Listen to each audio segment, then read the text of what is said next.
Stone Fox, Chapter 3, Searchlight. It's easy to tell when it's winter in Wyoming. There is snow on everything: the trees, the houses, the roads, the fields, and even the people, if they stay outside long enough. It's not a dirty snow, it's a clean, soft snow that rests like a blanket over the entire state. The air is clear and crisp, and the rivers are all frozen. It's fun to be outdoors and see the snowflakes float down past the brim of your hat and hear the squeak of the fresh powder under your boots. Winter in Wyoming can be the most beautiful time of year if you're ready for it. Little Willie was ready. He had chopped enough wood, they would not be cold. He had stocked enough food, they would not go hungry. He had asked Lester at the general store how much food Grandfather had bought last year. Then he had purchased the same amount. This would be more than enough because Grandfather wasn't eating very much these days. The coming of the snow, as early as October, also meant the coming of school. But little Willie didn't mind. He liked school.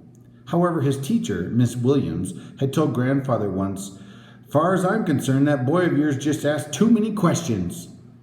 Grandfather just laughed and said, "Well, how's he going to learn if he don't ask?"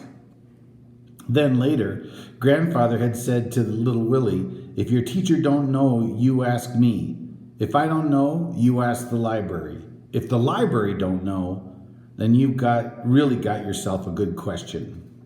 Grandfather had taught little Willie a lot. But now, little Willie was on his own. Each morning he would get up and make a fire.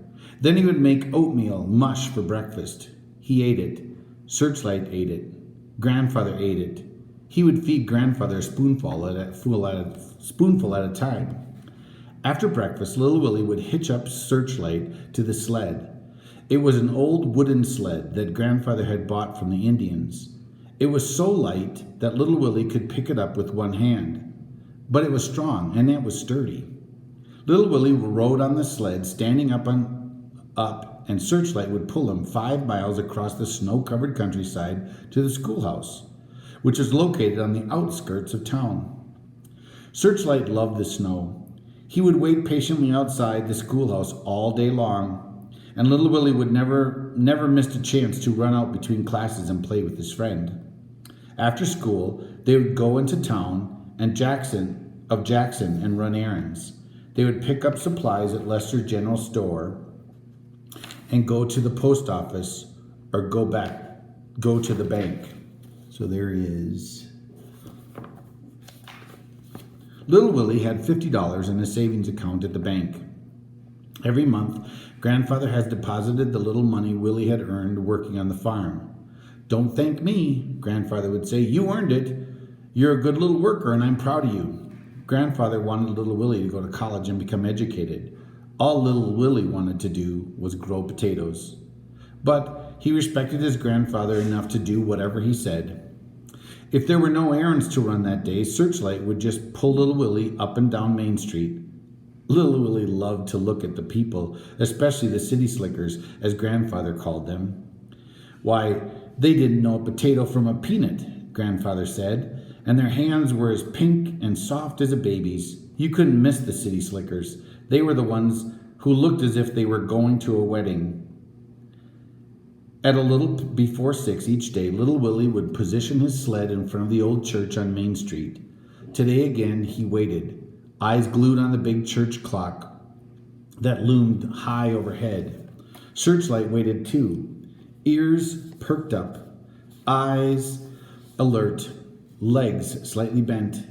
He was ready to spring forward.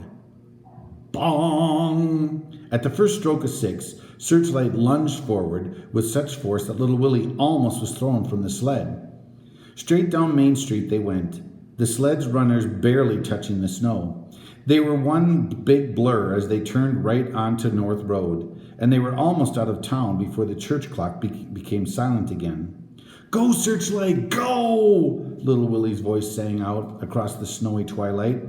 And did Searchlight go? She had run this race 100 times before, and she knew the whereabouts of every fallen tree and hidden gully. This enabled her to travel at tremendous speed, even though it was getting dark and more dangerous. Little Willie sucked in the cool air and felt the sting of the wind against his face. It was a race, all right, a race against time, a race against themselves, a race they always won. The small building up ahead was Grandfather's farmhouse. When Searchlight saw it, she seemed to gather up every ounce of her remaining strength. She forged ahead with such speed that the sled seemed to lift up off the ground and fly. They were so exhausted when they arrived at the house that neither of them noticed the horse tied up outside. Little Willie unhitched Searchlight, and then both of them tumbled over onto their backs in the snow and stared up at the moon. Searchlight had her head and one paw on Willie's chest and was licking the underside of his chin. Little Willie had a hold of Searchlight's ear, and he was grinning. The owner of the horse stood on the front porch and watched them, tapping his foot impatiently. So there's the sled that he's on that has the little treads, and then the dog's pulling the sled.